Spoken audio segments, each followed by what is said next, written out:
Welcome to Sun Welfare Law College online classes. I am teaching you Information Technology Act 2000, and in that today we will start with the new topic, that is chapter 3, electronic governance, that we usually call is e-governance. Now in that we will discuss section number 4, legal recognition of electronic records. Means कोई भी जो document required है कि वो written form में हो या type written form में हो या फिर प्रिंटेड फॉर्म में हो, तो अगर वो जो डॉक्यूमेंट है इलेक्ट्रिक फॉर्म में भी मेंटेन किया जाता है तो उसको मानेंगे कि उसने वो रिक्वायरमेंट फुलफिल कर दी है. So it has been provided कि लीगल रिकॉग्निशन मिल जाता है अगर वो जो डॉक्यूमेंट है वो है in the electronic form and accessible to use for subsequent reference. कि मतलब एक तो वो डॉक्यूमेंट इलेक्ट्रॉनिक फॉर्म में है और उसको आप सब्सिक्वेंटली रेफरेंस या उसका यूज़ कर सकते हो, then it is legally recognise कि वो डॉक्यूमेंट लीगल है और या फिर उसको यूज़ किया जा सकता है. This has been provided under section 4. Now section 5, legal recognition of electronic signature. Now क्या होता है, डॉक्यूमेंट जो रिक्वायर्ड होते हैं जिन पे साइन होना मैंडेटरी है कि the document must contain a signature of the signatory, then in that case if the document has been maintained in electronic form and on that electronic signature is affixed, then it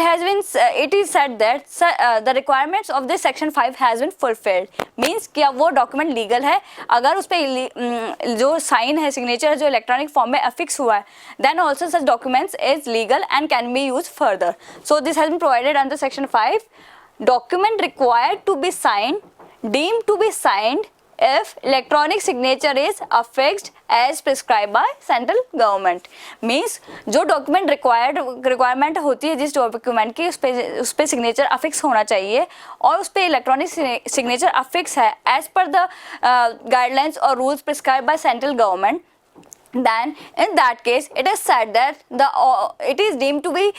the legal document, कि उसको legal document मानेंगे कि उसने fulfill करी है उस condition को, उसने उस साइन को इलेक्ट्रॉनिक फॉर्म में अफिक्स किया हुआ है.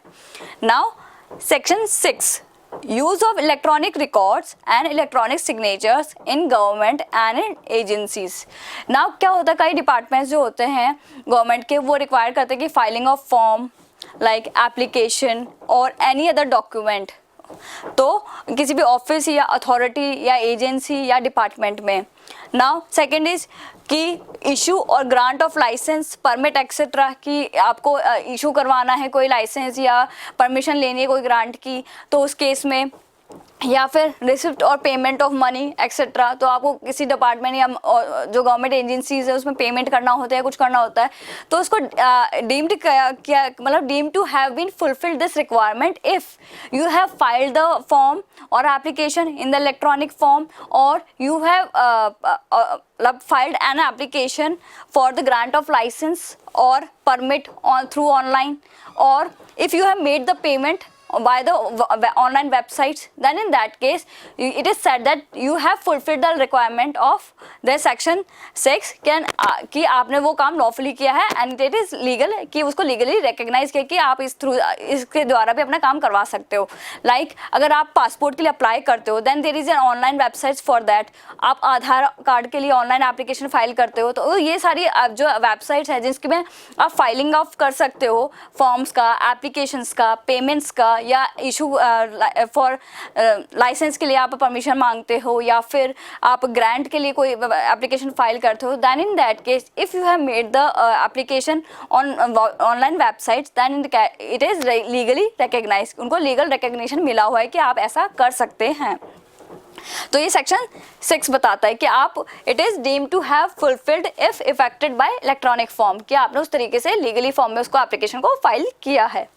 Now section 6A, delivery of services by service provider. Now क्या होता है, जो गवर्नमेंट है, appropriate government in information technology act, like state government किसी पर्सन, एजेंसी या कोई भी ग्रुप ऑफ इंडिविजुअल्स को ऑथराइज कर सकती है कि वो इफेक्टिव सर्विसेज प्रोवाइड करने के लिए पब्लिक को, कि वो सर्विसेज प्रोवाइड कर सकते हैं. लाइक ई मित्र। ई मित्र पे जाके आप कोई भी एप्लीकेशन फाइल कर सकते हैं, जॉब से रिलेटेड, या फिर बिल पेमेंट हो, या फिर आपको कोई अदर फॉर्म फिलअप करना हो, या कोई भी ऐसी चीज़ हो, वो आप ई मित्र के थ्रू आप करवा सकते हो जाके। तो it has been provided as per section 6A की कोई जो अप्रोप्रिएट गवर्नमेंट है, like central government in the as per information technology act, वो ऑथराइज कर सकते हैं किसी भी पर्सन को कि वो अपनी ऐसी सर्विसेज प्रोवाइड करे पब्लिक को, ताकि उनका काम जो है वो इजीली और इफेक्टिव वे में हो जाए और उनको कहीं कन्फ्यूज़न ना अराइज हो। तो इस केस में जो इंडिविजुअल्स हैं उनको वो ऑथराइज कर देती है गवर्नमेंट, और फिर वो उनके बिहाफ पे वो वर्क करते हैं। नाउ जो ये ऑथराइजेशन होता है इन पब्लिक सर्विसेज के लिए किसी भी पर्सन को, तो उसके लिए स्टेट गवर्नमेंट कुछ मिनिमम चार्जेस अलाउ करती है कि वो जो सर्विस प्रोवाइडर्स हैं वो चार्ज कर सकते हैं इन सर्विसेज के बदले। लाइक किसी ने अगर बिल पेमेंट कराना है तो such by through e Mitra, then such person may be liable to pay few amount of charges like ₹50 और 100 और समथिंग लाइक दैट। तो उस केस में आप ऐसे अपना मतलब आप अपनी सर्विसेज मतलब करवा सकते हो ई मित्र के थ्रू, और उसके लिए आपको कुछ पेमेंट करना होगा। तो ये भी प्रोवाइडेड है कि स्टेट गवर्नमेंट प्रोवाइड करती है बाय ऑफिशियल गैजेट के थ्रू कि आप कितना पेमेंट या कितना फी उनसे चार्ज कर सकते हो पब्लिक से for any kind of such services. तो ये प्रोवाइडेड है सेक्शन 6A में। Now section 7 retention of electronic records. नहीं, कई बार क्या होता है, कुछ रिकॉर्ड्स जो होते हैं वो रिक्वायर्ड होते हैं कि उनको मेंटेन किया जाए for further use for specified period of time, कि उनको कुछ पीरियड ऑफ टाइम के लिए ये रिकॉर्ड्स अथॉरिटी, एजेंसी या कोई भी गवर्नमेंट डिपार्टमेंट है उनके पास अवेलेबल होने चाहिए। तो उनका रिकॉर्ड्स अगर इलेक्ट्रॉनिक फॉर्म में भी मेंटेन किया जाता है तो उनको भी लीगली रिकग्नाइज है, और वो किस तरह से हैं वो हम सेक्शन 7 में देखते हैं। Now first is information is accessible for further use or reference। अब वो इन्फॉर्मेशन ऐसी है कि उसका फर्दर यूज़ किया जा सकता है और उसको एक्सेस किया जा सकता है, या उसका सब्सिक्वेंट जो फर्दर उसको अगर कुछ यूज़ करना है तो उसका यूज़ भी किया जा सकता है। तो फर्स्ट तो ये हो गया। सेकंड है retained in original format, it was receive, generated और सेंट एक्सेट्रा। मीन्स जो इन्फॉर्मेशन जो डिपार्टमेंट जो इलेक्ट्रॉनिक फॉर्म में रिसीव कर रहा है या फिर सेंड कर रहा है या फिर उसको ट्रांसमिट कर रहा है, किसी भी वे में अगर वो इन्फॉर्मेशन उसको रिसीव हुई है तो वो ओरिजिनल फॉर्म में ही उसको मेंटेन किया जा रहा है, ताकि उसका मिसयूज़ या उस तरीके में उसमें कुछ ऑल्ट्रेशन ना किया जा सके। And third is details which will facilitate identification of origin, destination, date and time of dispatch and receipt. और इन्फॉर्मेशन जो आपके पास जो आपने रिकॉर्ड में मेंटेन करी है उसका डेट एंड टाइम, कि वो किस दिन कब आया था, किस तरीके से आया था, सारी इन्फॉर्मेशन जो भी डिटेल्स है उस इलेक्ट्रॉनिक रिकॉर्ड से रिलेटेड वो सारी प्रॉपर्ली मेंटेन्ड है। तो उस केस में माना जाएगा कि जो इन्फॉर्मेशन है पूरी वो प्रॉपर तरीके से मेंटेन है, रिकॉर्डेड है। तो ये प्रोवाइड किया गया है सेक्शन 7 में, रिटेंशन ऑफ इलेक्ट्रॉनिक रिकॉर्ड्स। तो वो सारी इन्फॉर्मेशन प्रोवाइड करता है कि इन बेसिस पे अगर कोई इन्फॉर्मेशन तो प्रॉपर तरीके से मेंटेन करी गई है, कि वो हर इन्फॉर्मेशन बता रहा है कि कब वो आया, किस डेट पे वो आया, और क्या उसका यूज़ किया जा सकता है आगे, और उस पर क्या मतलब उसको ओरिजिनल फॉर्म में ही उसको रिकॉर्ड किया गया है। तो एक तरह से ये माना जाएगा कि ओरिजिनल फॉर्म में जैसे हम मैनुअली कोई इन्फॉर्मेशन रिकॉर्ड करते हैं वो इलेक्ट्रॉनिक फॉर्म में भी एज सेम पर्पस से रिकॉर्डेड है, कि वो उसी हिसाब से रिकॉर्ड करी गई है। Now section 7A audit of documents etcetera. Now जो कोई भी जैसे हम मैनुअल वे में कोई डॉक्यूमेंट्स रिक्वायर्ड होता है, किसी भी डॉक्यूमेंट का ऑडिट कराना हो या किसी भी इंफॉर्मेशन का ऑडिट कराना है, तो वो सेम लॉ एप्लीकेबल होता है इलेक्ट्रॉनिक रिकॉर्ड्स के लिए भी, कि कोई भी इंफॉर्मेशन जो आपने इलेक्ट्रॉनिक फॉर्म में रिकॉर्ड करी है और उसको अगर हम मैनुअली मतलब हाथ से अगर किसी रजिस्टर या कॉपी में उसको मेंटेन करते तो उसका ऑडिट होता, तो सेम अगर वही इंफॉर्मेशन हमने इलेक्ट्रॉनिक फॉर्म में रिकॉर्ड करी है तो उसका भी ऑडिट होगा। It is as per given under section 7A कि ये प्रोवाइडेड है कि कोई भी डॉक्यूमेंट जो रिक्वायर्ड है लीगली कि उसका ऑडिट होना ज़रूरी है, तो वो सेम लॉ एप्लीकेबल है उन्हीं इलेक्ट्रॉनिक रिकॉर्ड्स फॉर्म में जो डॉक्यूमेंट मेंटेन किए हैं उनका भी ऑडिट होने के लिए। तो वो लॉ ये प्रोवाइडेड है इसमें सेक्शन 7A में। Publication of rule, regulation etcetera in electronic gazette. अब कोई भी हम जैसे कोई भी rules regulation bylaws orders जो भी हमारे ऑफिशियल गैजेट के थ्रू पब्लिश किए जाते हैं, तो अगर वही सेम इंफॉर्मेशन हमें इलेक्ट्रॉनिक फॉर्म में लाइक इलेक्ट्रॉनिक ऑफिशियल गैजेट हमें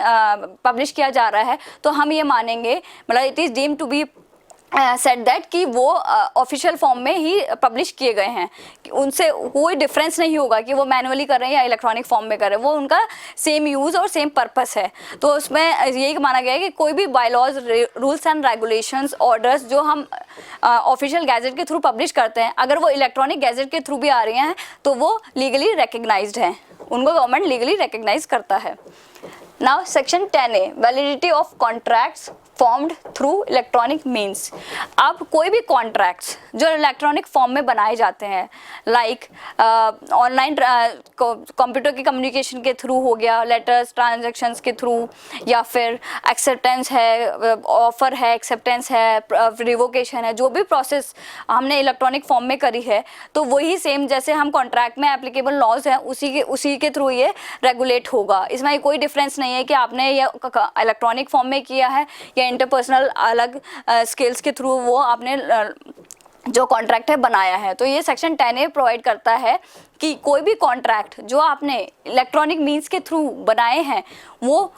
एप्लीकेबल है सेम एज पर द जो अपने लॉज हैं कॉन्ट्रैक्ट से रिलेटेड, वही लॉज उन पर भी एप्लीकेबल होंगे। उसमें ये कोई सेंस नहीं है कर सकते कि ये कॉन्ट्रैक्ट अनएनफोर्सेबल है because it was maintain through electronic communication और इलेक्ट्रॉनिक गैजेट्स के थ्रू आपने मतलब उसको यूज़ करके वो कॉन्ट्रैक्ट में एंटर हुए थे। इसमें ये कोई आप उस पर डिफेंस नहीं ले सकते। कोई भी कॉन्ट्रैक्ट जो आपने इलेक्ट्रॉनिक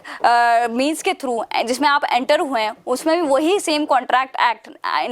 जैसे like Indian contract act 1872 applicable होता है, सेम ही इस केस में भी वो चीज़ एप्लीकेबल होगी। तो ये सेक्शन जो चैप्टर 3 है that talks about e governance कि किस किस केसेस में जो हम इलेक्ट्रॉनिक फॉर्म में कोई डॉक्यूमेंट्स, कोई रिकॉर्ड्स, कोई इन्फॉर्मेशन रिसीव करते हैं या मेंटेन करते हैं या पब्लिश करते हैं, जो भी हम अगर वो अपने पर्सनल लेवल पे जाके अगर वो इंडिविजुअली जाके हम करते हैं, तो अगर वो हम ऑनलाइन करें तो वो भी लीगली रिकग्नाइज्ड है। आप उनको अनलॉफुल या इलीगल नहीं बोल सकते या इनको ये कहकर नहीं मतलब डिफेंस ले सकते कि ये गलत तरीके से करेगा, because they are recognised as per this chapter 3 कि ये लीगली रिकग्नाइज्ड है कि आप इनके थ्रू भी अपनी एप्लीकेशंस, इंफॉर्मेशंस या फिर कोई भी फॉर्म फिलिंग है या पेमेंट है या आप ऑनलाइन भी कर सकते हैं। तो they are they are made available to public for effective utilisation of services कि वो अपना जो सर्विसेज प्रोवाइड करती है गवर्नमेंट उनको बेटर वे में और बेटर यूज़ के लिए वो इस तरीके से अपनी सर्विसेज को यूज़ कर सकते हैं। Thank you so much for today.